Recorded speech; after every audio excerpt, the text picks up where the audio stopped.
오늘은 디모데 전서를 읽게 되는데요. 디모데 전서 1장 3절에서 11절까지의 말씀을 함께 봉독하시겠습니다.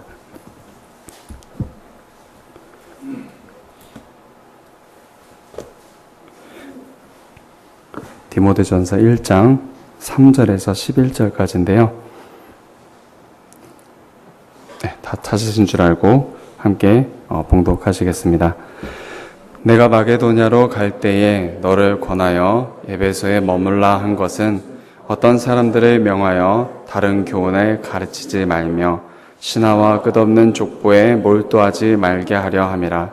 이런 것은 믿음 안에 있는 하나님의 경륜을 이룸보다 도리어 변론을 내는 것이라. 이 교훈의 목적은 청결한 마음과 선한 양심과 거짓이 없는 믿음에서 나오는 사랑이거늘 사람들이 이에서 벗어나 헛된 말에 빠져 율법의 선생이 되려 하나 자기가 말하는 것이나 자기가 확증하는 것도 깨닫지 못하는도다. 그러나 율법은 사람이 그것을 적법하게만 쓰면 선한 것임을 우리는 아노라.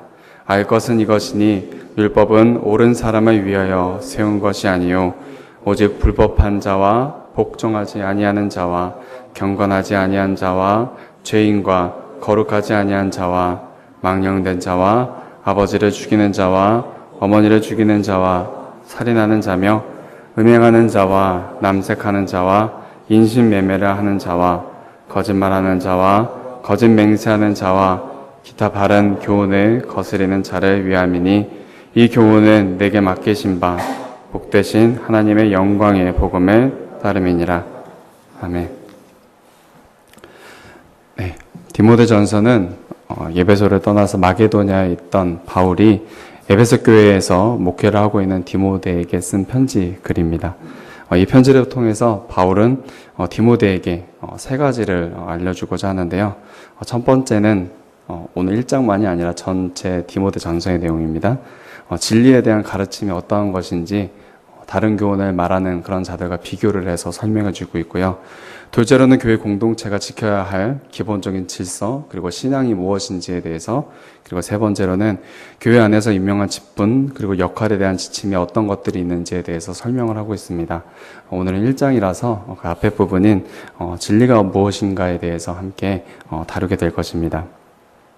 여러분들도 잘 아시다시피 사도 바울은 디모데와 매우 밀접한 관계를 가진 자입니다. 선교 사역에 충실한 동역자로 디모데가 익히 알려져 있죠. 그래서인지 이 서신서를 보시게 되면 디모데가 하나님께서 기뻐하실 그런 목회를 잘 감당할 수 있기를 바라는 그런 바울의 깊은 사랑 그리고 간절한 마음이 느껴지는 대목들이 많이 있습니다.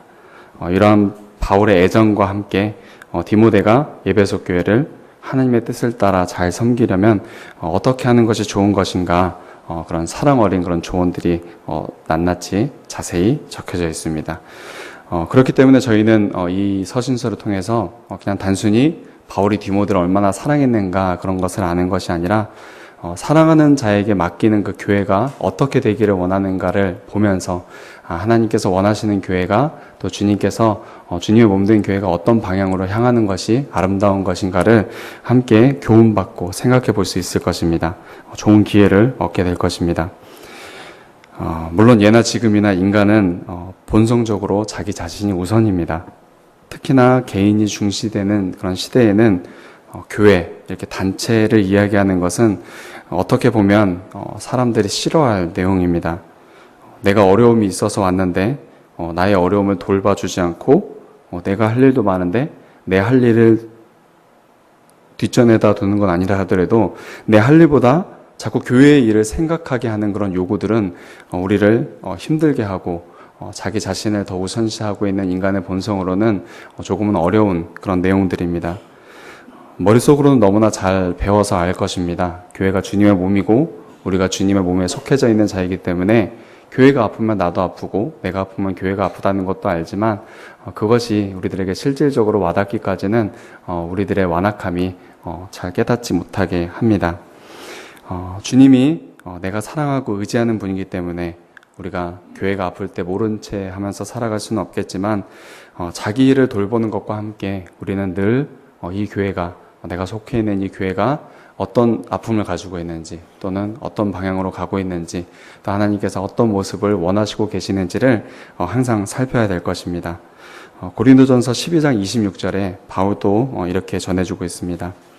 만약 한 지체가 고통을 받으면 모든 지체가 함께 고통을 받고 한 지체가 영광을 얻으면 모든 지체가 함께 즐거워함을 기억하라고 말하고 있습니다.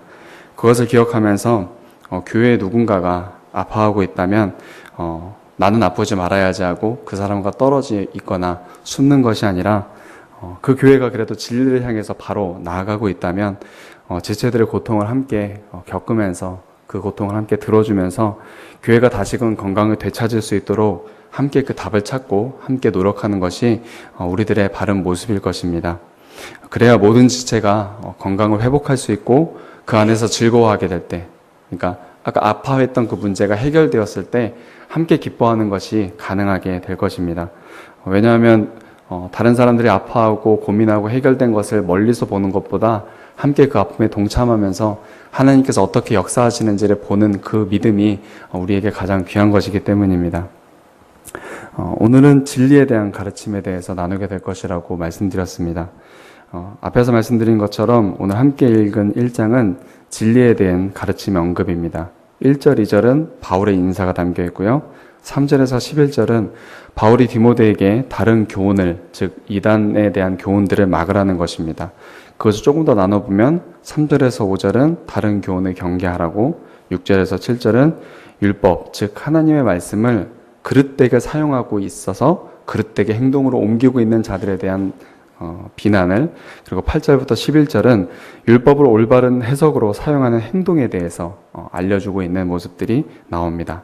그리고 뒤에 이어서 12절에서 17절은 구원이 하나님의 무조건적인 은혜로만 받는다는 그런 복음에 대해서 바울 자신이 겪었던 그런 체험을 토대로 이야기하고 있는 부분이 바로 1장이고요. 마지막 18절에서 20절은 우리가 그런 복음의 은혜 아들이 있으니 믿음의 선한 싸움을 싸우자라고 성도들에게 명령하고 있는 부분입니다. 오늘은 주로 앞부분의 내용에 조금 포커스를 맞추려고 합니다. 모든 교회는 진리를 가르치기 위해서 그리고 진리를 배우기 위해서 힘씁니다. 진리는 단순히 단어로 설명되어지는 어떤 것이 아닙니다. 우리도 잘 배웠듯이 진리는 빛이고 빛은 예수님이십니다. 그래서 예수님이라는 인격을 통해서 전달되어지는 그분의 삶, 그분의 언어, 그분의 마음, 예수님의 말씀, 그 모든 것들이 우리들에게 진리인 것입니다. 특히나 우리 교회는 과거 이전부터 답스 때 왔던 선포되는, 교회 안에서 선포되는 그런 말씀들이 성경책은 폈지만 그 안에서 다른 이야기를 하고 자기 생각과 욕심을 반영해서 설교되어졌던 그런 것들을 조금 막기 위해서 과거에 가르쳐졌던 그런 교리들을 다시 꺼내 들면서 소위 말했던 점집 신앙이 아니라 그런 것에서 돌아서서 하나님의 말씀, 하나님께서 정말 전하고자 하셨던 그런 내용들에 입각해서 말씀을 읽고 묵상하고 나누기 위해서 굉장히 애써왔던 교회입니다. 그래서인지 저희 교회는 이단들이 발을 잘 딛지 못했었죠. 사실 한국 교회들 가운데서 굉장히 중요한 역할을 저희 교회가 하고 있었던 것입니다. 물론 다른 여러 교회들과 함께요. 사람들이 하나님, 교회, 그리고 신앙을 말하지만 때로는 그 내용들이 주님과 먼 경우들이 너무나 많아서 주님과 가까이 있는 그 내용을 찾고자 다른 여러 교회들과 함께 저희도 그 바른 교회를 위해서 함께 힘썼습니다. 진리가 잘 선포되도록 저희가 함께 애써왔던 것입니다. 바울도 그래서 교회로 하여금 진리를 힘써 지키라고 명령하고 있는데요. 사실 바울은 진리를 가르치기에 힘쓰라고 말할 수가 없는 자였습니다. 여러분들도 잘 알다시피 그는 진리이신 그리스도 예수님을 거절할 뿐만 아니라 예수님을 믿고 전하는 이들을 핍박했던 그런 자였기 때문입니다. 사람들이 아마 바울이 이렇게 전도를 했으면 그를 험담했을 것입니다.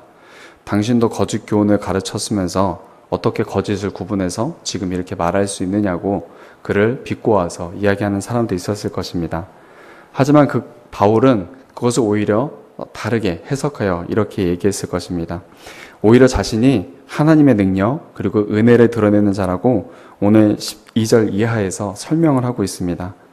진리를 거절하고 거짓을 진리로 알던 큰 죄인이 바로 나인데, 그래서 그것으로 열심내어서 사람들을 괴롭히고 사람들을 죽이고 사람들을 괴롭혔는데, 하나님의 은혜가 얼마나 큰지, 하나님의 사랑이 얼마나 큰지 그런 나도 뒤돌아서게 해서 변화를 받게 하였고, 하나님이 나를 불쌍히 여기심이 얼마나 큰지, 사람을 불쌍히 여기심이 얼마나 큰지 나로 하여금 이 복음을 깨닫게 하심으로써 지금은 이렇게 복음을 들고 이방인까지 전하는 사람으로 만들었다고, 오히려 다른 사람들이 공격하는 그 공격의 근거를 자신의 그 사도된 그 권리로서 이야기를 하고 있습니다. 그 자체로 진리를 지키는 것이고, 거짓을 거절하는 자들에게는 내가 바로 산 증인이다 라고서 바울이 말을 했던 것입니다. 나도 진리가 거짓인 줄 알았고 많은 사람들이 나와 동일했다. 하지만 실제로 알고 보니 주님의 말씀이 진리였고 내가 진리를 깨닫도록 하나님께서 많은 일을 하셨다. 헛된 지식으로 가득 찼고 그 지식으로 고집부리던 나인데 하나님께서 나를 바꾸셨다. 이렇게 담대히 바울이 말할 수 있었던 것입니다. 3절을 보시게 되면 다른 교훈에 대해서 조금 설명이 있습니다. 다른 교훈이란 당시 지식층들이 유행처럼 배우던 특별한 교훈의 내용들이 있었습니다. 금욕주의에 빠져 있는 것들이었고 허탄한 이야기들을 퍼뜨렸던 내용입니다. 그리고 구약을 그릇되게 사용했습니다. 그들은 족보를 이게 그냥 족보 있는 그대로서 설명을 한 것이 아니라 그 족보에 여러 가지 신화들, 당시 유행했던 여러 신화들을 겹붙여서 허황된 이야기들을 계속해서 만들어냈던 것이 당시의 이단이었습니다. 그래서 4절에는 그것을 이렇게 표현합니다. 신화와 끝없는 족보라고 표현을 합니다. 유대인의 족보에 자꾸 이런 이야기, 저런 이야기를 조작해서 붙이면서 뭔지 굉장하게 신비로운 것처럼 굉장히 영적인 것처럼 그들이 표현을 했는데, 그것이 바울이 이야기하기로는 헛된 연구이고 헛된 사색이다라고 표현을 하고 있는 것입니다. 당시의 사람들도 바보가 아니기 때문에 아무런 근거 없이 아무런 지식도 없이 그냥 허황된 이야기를 만든 것이 아니라 어떤 한 이야기를 통해서 그것을 이제 족보에다 갖다 붙여서 그것을 이제 이야기를 꾸미고 계속해서 뭔가 이야기를 계속해서 만들어냈던 것인데, 바울은 그것이 쓸데없다, 쓸모없다, 계속해서 반복되는 허황된 것일 뿐이다, 헛된 상상일 뿐이다, 이렇게 이야기를 하는 것입니다. 하지만 진리는 그것과 반대로 계속해서 결론을 내는 것이 아니라 진리는 믿음 안에서 하나님께서 계획하신 것들을 이루어내는데 많은 일을 합니다. 하나님의 계시만을 따라서 진리를 알아가는 것이 우리들이기 때문입니다. 성도도 생각을 합니다. 근데 성도의 생각은 자기가 그냥 말씀을 들고 아무렇게나 생각하는 것이 아니라 계시에 의존해서, 하나님의 말씀에 의존해서 생각을 하게 됩니다. 그래서 목사님께서도 계시 의존적 사색이라고 이야기를 하십니다. 성경에 가자고 하는 데까지만 가고 멈추고자 하는 곳에서 멈춰서 더 이상 다른 길로 빠지지 않게 했습니다. 그래서 허탄한 생각, 허탄한 상상에 빠지지 않고 헛된 변론으로 빠지지 않도록 했습니다.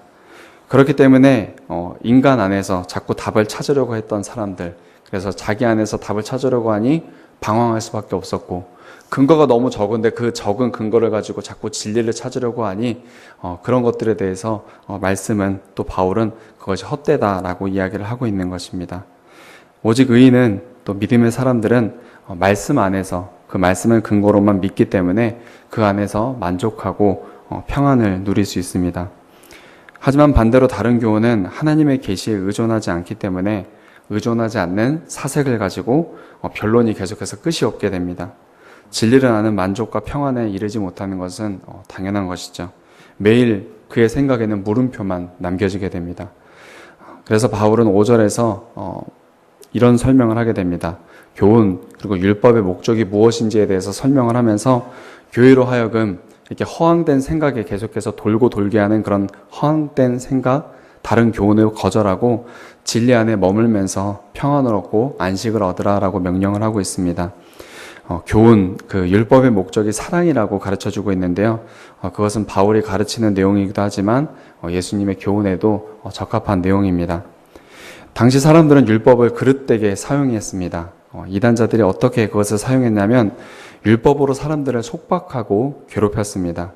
율법을 잘게 쪼개서 여러 가지 세부적인 규칙들을 만들어서 성도들을 괴롭히고 성도들을 올가맸습니다. 그 당시 랍비들이 그러했다고 합니다. 그래서 바울은 이러한 오류를 지적하면서 율법의 목적, 즉 말씀의 목적이 여러 가지 번잡하고 복잡한 세부 항목으로 나눠서 신자를 노예로 삼으려고 하는 것이 아니다. 그것은 하나님께로, 예수님께로 사람들의 마음을 모아서 마음으로부터 자발적으로 나오는 사랑으로 인해서 그 사랑 때문에 행하는 그런 사랑의 행동이다라고 이야기를 하고 있는 것입니다. 바로 율법의 목적이 이렇게 사랑 안에서 나오게 되는 행동이다라고 이야기를 하는 것입니다. 율법주의에 속한 사람들, 즉 다른 교훈에 얽매인 사람들은 작은 세칙을 어길 때마다 굉장히 불안해하게 됩니다. 그리고 하나님을 어떤 하나님으로 알게 되냐면 조금만 어겨도, 하나님의 말씀을 조금만 어겨도 나에게 꾸중하시는 분, 나를 벌하시는 분으로 알기 때문에 그는 늘 엄한 주인 앞에 사는 것처럼 기쁜 마음으로 하나님의 말씀을 섬기는 것이 아니라 두려운 마음으로만 섬기게 되고, 두려운 마음으로 하나님 앞에 있다 보니 위선과 거짓으로서 자신을 포장하게 되는 것입니다. 떠는 노예처럼 눈가림과 형식으로만 율법에 복종하고 기계처럼만 행동하게 됩니다. 하지만 율법을 바로 해석하는 사람들, 즉 중생하여 거듭나게 된 사람들은 그 율법이 우리에게 죄를 가르쳐주는 것이고 그리스도에게 향하게 하는 것을 너무나 잘 알기 때문에 자신의 거듭남, 그리고 예수님의 은혜, 성령님의 인도하심을 근거로 오늘 말씀에 나오는 청결한 마음, 그리고 선한 양심, 그리고 거짓이 없는 믿음으로 성령님의 역사하심을 따라 하나님의 사랑을 실천하면서 기쁘게 하나님의 말씀에 순종하면서 사는 것입니다. 율법의 목적이 성도로 하여금 사랑을 행하면서 덕을 행하고 이웃을 돕는 그런 생활을 가지게 하는 것인데, 다른 교훈에 창념했던 사람들은 그러한 목적에서 벗어나서 6절에 보시면 이런 말을 하죠. 자기가 하는 말도 모르고 확증하라는 것도 깨닫지 못하면서 자기 생각, 자기 사색들을 떠들어대기만 했던 것입니다. 그러면서 내가 생각하기엔 이것이 옳은데 이야기하면서 남을 흠집 잡으려고만 하고 사랑이 없으니 그 안에서 나오는 행동은 그릇된 행동밖에 나올 수가 없었던 것입니다. 왜냐하면 하나님의 명령은 항상 사랑으로 향하게 되는데 이들은 남을 험담하고 남을 죽이려고만 하는 그런 행동으로밖에 나오지 않았기 때문입니다. 하지만 율법을 바로 사용하면 그것은 올바른 사람들을 더 사랑하는 사람으로 만들어주고, 바르게 행하지 못했던 사람들은 그 행동을 바로 잡을 수 있도록 하여 좋은 효과를 얻게 될 것이라고 8절부터 11절 말씀에 설명하고 있습니다. 좋은 효과를 얻게 될 것이라는 설명입니다. 말씀을 정리하려고 합니다. 교회는 바른 교훈을 추구하는 자들입니다. 바른 교훈에 따라 사는 자들입니다. 하지만 우리들 가운데서도 우리가 실수를 하게 되는 것이 무엇이냐면 말씀을 열심히 읽고 세세히 따지다 보니 그 말씀을 쪼개고 자기식의 기준을 세워 남을 속박하고 자기 자신을 올가매어 노예처럼 살게 되는 그런 현상이 많이 나오게 되는 것 같습니다. 그래서 자기가 어떤 생각을 만들어내고 세부세칙을 만들어내면서 다른 사람들을 재단하고 다른 사람들을 판단하게 되는 경우가 많이 있습니다. 하지만 하나님의 율법을 바로 해석하는 사람들은 하나님의 은혜를 의지하는 자들입니다. 나를 변화시키는 하나님을 의지하는 자들입니다. 그리고 성령님을 의지하는 자들입니다. 그래서 서로를 용납하고 사랑하면서 청결한 마음으로, 또한 선한 양심으로, 그리고 거짓 없는 믿음에서 나오는 사랑으로 서로 사랑하면서 살게 됩니다. 그것을 조금 잘 표현한 것이 바울이 이전의 자신과 지금의 자신을 표현한 구절입니다. 12절 이하에 보시면 바울이 이런 내용을 말하죠. 바울이 자신은 예전에는 율법을 많이 아는 자였고 율법을 많이 공부하는 자였는데 그것으로 비방하는 자였고 박해하는 자였고 폭행하는 자였다고 이야기를 합니다. 하지만 이제 자신은 율법을 바로 해석함으로, 즉 주님 안에서 거듭남으로 인해서 율법을 바로 해석하게 된 자신이 어떻게 바뀌었느냐면 그리스도 안에 있는 그런 믿음과 사랑이 충만해져서, 그리고 은혜가 충만해져서 다른 사람들을 세워주고 용납해주고 기다려주고 그를 믿음의 길로 인도해주는 사람으로 바뀌었다고 이야기하고 있습니다. 과연 이 말씀대로 바울은 그의 삶은 복음을 바르게 해석하기 전과 바르게 해석하기 후가 너무나 다른 모습이었습니다. 우리도 이 말씀을 보면서 우리가 율법을, 하나님의 말씀을 바로 해석하면서 사람들을 대하고 있는지, 그리고 교회를 그런 모습으로 살고 있는지를 생각해 보아야 할 것입니다. 교회를 돌아보시면서 내가 과연 또 우리 교회가 과연 서로를 사랑하고 아껴주고 세워주는데 더 많은 힘을 쏟고 있는가, 아니면은 답이 없는 결론들을, 답이 없는 문제들을 가지고 아직도 씨름을 하고 있는가, 그런 것들을 살피면서 살아가야 할 것입니다. 바른 복음을 받은 자로서 교회 안에서 바른 복음을 실천하는 우리 저와 여러분들이 되었으면 좋겠습니다. 네, 함께 기도드리시겠습니다.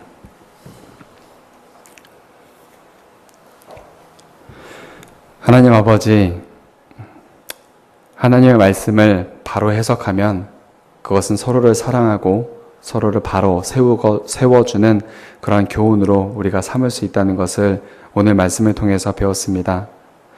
교회 가운데 많은 분쟁이 있을 수도 있고 많은 어려움이 있을 수도 있고 문제들이 있을 수도 있습니다. 그리고 그 문제를 해결하기 위해 우리는 많은 고민들, 갈등들을 겪어야 할 것입니다. 하지만 주님께서는 말씀을 주시고 그 안에서 서로 용납하라 하셨사오니 아버지, 그 말씀을 토대로 저희가 고민하고 은혜로서 주님의 인도하심을 받아 말씀으로 인도하심을 받고 성령으로 인도하심을 받아 우리 교회가 서로 부르심에 합당한 모습으로 서로를 용납하며 살 수 있도록 하여 주시옵소서. 하나님께서 그런 교회의 모습을 원하신다는 것을 저희가 배웁니다. 주님, 저희가 겸손한 마음으로 주님께서 원하시는 교회를 잘 이뤄나갈 수 있도록 하여 주시옵소서. 모든 것 감사드리며 예수님 이름으로 기도드렸습니다. 아멘. 하늘에 계신